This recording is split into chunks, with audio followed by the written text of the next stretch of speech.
বিরোধী দলনেতা শুভেন্দু অধিকারীর যে বিধানসভায় ঘর রয়েছে সেই ঘরে সাংবাদিকদের প্রবেশ নিষেধ। ঘরের লোককে সামলাতে পারেন না, যত রাগ সাংবাদিকদের ওপর। ঘটনার সূত্রপাত গতকাল বিজেপির 4 মহিলা বিধায়িকা তারা বিধানসভার লবির বাইরে বিক্ষোভ করছিলেন। কোচবিহারে একটি মহিলাকে যেভাবে নগ্ন অবস্থায় ঘোরানো হয়েছে তারই প্রতিবাদে। তারপরে বেশ কিছুক্ষণ বিক্ষোভ করলেন। সেখানে সংবাদ মাধ্যমের তেমন ভিড় ছিল না। যথেষ্ট ক্ষুব্ধ ছিলেন বিজেপির নেত্রী, আসানসোল দক্ষিণের বিধায়িকা তথা রাজ্যের সম্পাদিকা অগ্নিমিত্রা পাল। তারপরে তারা বিধানসভায় বিরোধী দলনেতার ঘরে বসেছিলেন। সেখানে নিজেদের মধ্যে একটু চর্চা হচ্ছিল নির্বাচনের পরাজয় নিয়ে। সেই প্রতিবেশীদের চর্চায় 4 জন বিধায়ক সহ বেশ কয়েকজন সাংবাদিক উপস্থিত ছিলেন। সেখানে উপস্থিত ছিলেন শিখা চ্যাটার্জি, ডাবগ্রাম ফুলবাড়ির বিজেপির বিধায়িকা অগ্নিমিত্রা পল, আরো 2 জন বিধায়ক উপস্থিত ছিলেন। সেখানে বেশ কয়েকজন সাংবাদিকদের সামনেই তারা দলের অভ্যন্তরের বেশ কিছু ক্ষোভের কথা বলেছিলেন। সেই প্রতিবেশীদের আড্ডাতে বেশ কিছু বিস্ফোরক মন্তব্য করেছিলেন আসানসোল দক্ষিণের বিজেপি বিধায়িকা অগ্নিমিত্রা পাল। কারণ তিনি তো রাজনীতিতে একেবারে নবাগত। 2021-এর বিধানসভায় তিনি টিকিট পেয়েছেন, তবে তার শখ হয়েছিল আরো বড় নেত্রী হবেন। লোকসভা নির্বাচনে শুভেন্দু অধিকারীর হাত ধরে দিলীপ ঘোষের জেতা আসন থেকে তাকে সরিয়ে সেখানে তিনি এমপি হবার স্বাদ হয়েছিল, কিন্তু সেই স্বাদে জল ঢেলে দিয়েছেন দিলীপ ঘনিষ্ঠরা। নাকি এই রকম অভিযোগ করছেন অগ্নিমিত্রা পাল। তিনি বলেছেন যে মেদিনীপুরের জেলা সভাপতি সুদাম পণ্ডিত একজন অযোগ্য ব্যক্তি এবং দিলীপ ঘনিষ্ঠরা নির্বাচনে ঠিকমতো কাজ করেননি, সেই জন্যই নাকি তিনি পরাজিত হয়েছেন। এবং সাংবাদিকদের সামনে বেশ কিছু মন্তব্য করেছেন। সেই খবর সংবাদ মাধ্যমে প্রকাশ হতেই একেবারে অগ্নিশর্মা বিরোধী দলনেতা শুভেন্দু অধিকারী সকালেই তিনি তার যে সহকর্মী রয়েছেন সেই সহকর্মীদের মাধ্যমে তার যে গ্রুপ রয়েছে, গ্রুপ এলো, তাতে পরিষ্কার করে জানিয়ে দিলেন যে আজ অর্থাৎ মঙ্গলবার থেকে বিধানসভায় বিরোধী দলনেতা শুভেন্দু অধিকারীর ঘরে প্রবেশ নিষেধ। এখনো পর্যন্ত দরজাতে তিনি প্রবেশ নিষেধ স্টিকারটা লাগাননি, তবে তিনি প্রবেশ নিষেধ বলেছেন।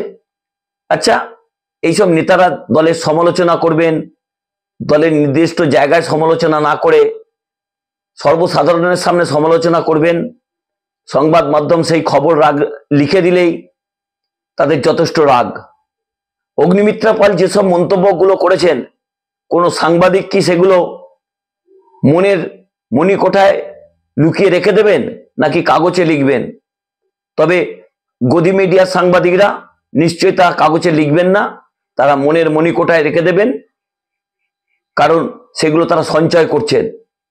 অগ্নিমিত্রা পাল বলেছেন যে বিজেপির নেতারা যেভাবে চলছেন তাতে যদি এখন থেকে দলের সংগঠনকে শক্তিশালী না করা হয় তাহলে 2026-এ কিন্তু বড়সড় অঘটনের সামনে তারা পড়বেন।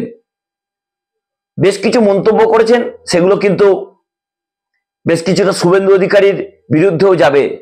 কারণ তিনি বলেছেন আসানসোলের মতো সিট সেখানে তৃণমূল কংগ্রেস 60,000 ভোটে ভারতীয় জনতা পার্টির প্রার্থীকে হারিয়ে দিয়েছেন এবং দিলীপ ঘোষের জেতা 2বারের আসন হাতছাড়া হয়েছে। বর্ধমান দুর্গাপুরের মতো জেতা আসন হাতছাড়া হয়েছে। সেখানে প্রার্থী চয়ন নিয়েও বেশ কিছু প্রশ্ন অগ্নিমিত্রা পাল বলেছিলেন এবং সেখানে তাতে সঙ্গত করেছিলেন ডাবগ্রাম ফুলবাড়ির বিজেপি বিধায়িকা শিখা চট্টোপাধ্যায়। তিনি বলেছেন যে রাজ্য জুড়ে মণ্ডলগুলোতে যত অযোগ্য মানুষরা বসে রয়েছেন। অগ্নিমিত্রা পাল বলেছিলেন যে প্রতিটি মণ্ডলে এক একটি বুথের জন্য 20,000 টাকা করে প্রাথমিকভাবে পাঠানো হয়েছিল। পরে খেপে খেপে প্রতি 10 দিন অন্তর সমস্ত বুথগুলোতে টাকা পাঠানোর প্রক্রিয়া শুরু হয়েছিল, কিন্তু সেই টাকা নাকি মণ্ডলতেই শেষ হয়ে গেছে।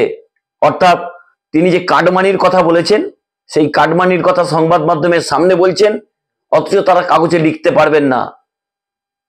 বেশ কিছু বিস্ফোরক মন্তব্য করেছেন যে রাজ্য জুড়ে কোনো ভারতীয় জনতা পার্টির সংগঠন নেই।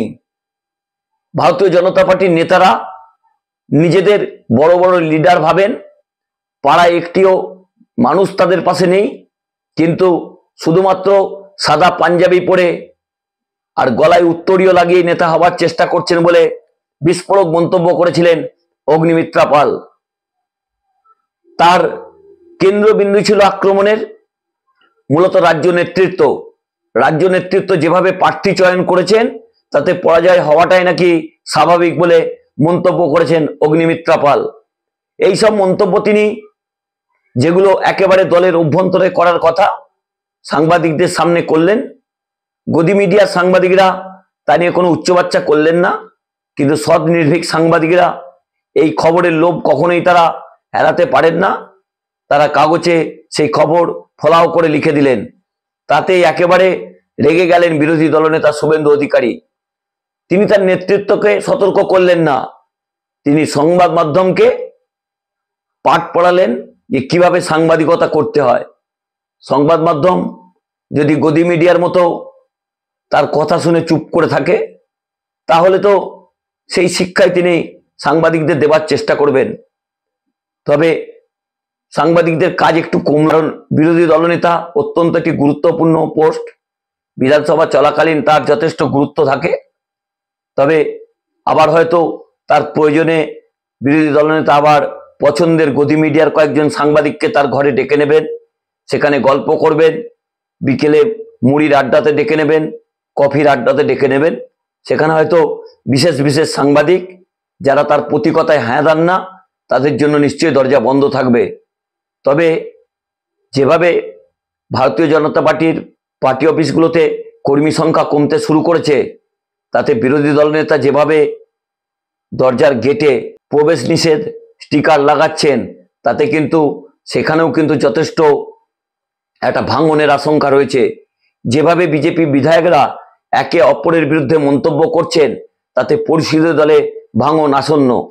আমি গত কয়েকদিন আগে একটা পর্ব করেছিলাম যে কিভাবে শুভেন্দু অধিকারী একটা রাজনৈতিক ছক কষেছিলেন, মনোজ টিগ্গার মতো মানুষকে কিভাবে তিনি বিধানসভা থেকে বার করার জন্য লোকসভার টিকিট দিয়েছিলেন। শুভেন্দু অধিকারীকে বিজেপির নেতৃত্ব যেভাবে চয়ন করেছেন, তিনি সেই মতোই দায়িত্ব পালন করছেন। কারণ ভারতীয় জনতা পার্টি তো এইভাবেই চলছে, কারণ দলে তাদের তো কোনো একনিষ্ঠ কর্মী নেই। হিমন্ত বিশ্ব শর্মার মতো কংগ্রেস থেকে নিয়ে এসে নেতা করা হয়েছে, সানোয়ালের মতো নেতাকে অন্য দল থেকে নিয়ে এসে নেতা করা হয়েছে, পুরনো বিজেপি কর্মী বা বিজেপি নেতা দিলীপ ঘোষের মতো লোককে থার্ড বেঞ্চে বসিয়ে রাখা হয়েছে।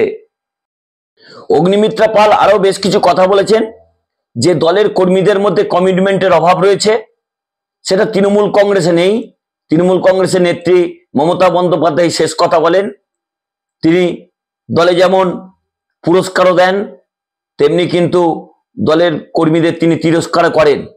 কারণ তিনি পরিষ্কার করে জানিয়ে দেন যে জিততে না পারলে বা ওয়ার্ডে লিড দিতে না পারলে আগামী নির্বাচনে টিকিট দেওয়া হবে না।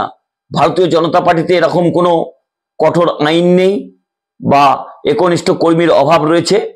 সেখানে অগ্নিমিত্রা পাল তৃণমূল নেত্রী মমতা বন্দ্যোপাধ্যায়ের ভূয়সী প্রশংসা করলেন। তিনি বললেন যে মমতা বন্দ্যোপাধ্যায় একাই সিদ্ধান্ত নেন, সেই জন্য তার দল এত সংঘবদ্ধ। এছাড়াও আরো বেশ কিছু মন্তব্য করেছেন, সেই মন্তব্যগুলো আপনারা শুনলে চমকে যাবেন।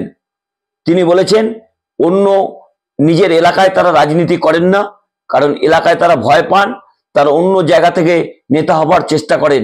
এইভাবে চলতে থাকলে 2026-এ দল একেবারে খান খান হয়ে যাবে। নাম না করে শুভেন্দু অধিকারীর বেশ কিছু বিরুদ্ধেও তিনি মন্তব্য করে ফেললেন। তিনি জানেন না যে প্রার্থী চয়নে অত্যন্ত গুরুত্বপূর্ণ ভূমিকা পালন করেছিলেন এই শুভেন্দু অধিকারী।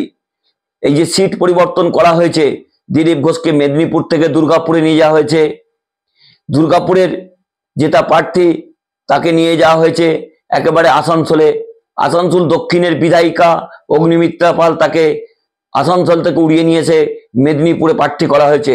শুভেন্দু অধিকারীর একটা রাজনৈতিক ছক ছিল যে যেভাবে হোক দিলীপ ঘোষকে হারাতে হবে, সেই জায়গাতে তিনি হয়তো জয়ী হয়েছেন। তবে অগ্নিমিত্রা পাল যেসব মন্তব্যগুলো করেছেন, যে তৃণমূল কংগ্রেস যেভাবে শক্তিশালী সংগঠন তৈরি করেছে, তাতে 2026-এর আগে তাদের কঠিন লড়াইয়ের সামনে ফেলতে গেলে দলের কর্মীদের আরো কমিটমেন্ট ফেরাতে হবে। এছাড়াও বেশ কিছু মন্তব্য আজকে করেছেন বিস্ফোরক, যেগুলো কিন্তু সংবাদ মাধ্যমের বেশ কয়েকজন কর্মী তারা ছিলেন, সাংবাদিক ছিলেন, তারা শুনেছেন। কেউ কেউ গদি মিডিয়ার সাংবাদিক সেগুলো এড়িয়ে গেছেন। তারা নাকি বলার চেষ্টা করছেন যে ঘরোয়া আলোচনার বক্তব্য লেখা উচিত নয়। তবে বেশ কিছু নির্ভীক সাংবাদিকও রয়েছে যারা এই সব খবর তাদের সামনে আলোচনা হলে তারা কাগজে বা টিভিতে না লিখে বা পরিবেশন না করে কিভাবে চুপ থাকবেন আমি জানি না। তবে আর যাই হোক, শুভেন্দু অধিকারীর ঘরে কিন্তু সাংবাদিকদের প্রবেশ আজ থেকে নিষেধ হয়ে গেল। তার দলের পক্ষ থেকে একজন নেতা পরিষ্কার করে জানিয়ে দিয়েছেন, যেভাবে ঘরোয়া আলোচনা কাগজের হেডলাইন হয়েছে, তাতে কিন্তু সংবাদ মাধ্যমের আগামী দিনে আর কোনো বিধানসভায় শুভেন্দু অধিকারীর ঘরে প্রবেশের কোনো অধিকার থাকছে না। নমস্কার, আমি দেবজ্যোতি। আমার এই পর্বটি যদি ভালো লাগে আমার পাশে থাকবেন, বেল আইকনটি ক্লিক করে চ্যানেলটি সাবস্ক্রাইব করবেন। শুভরাত্রি।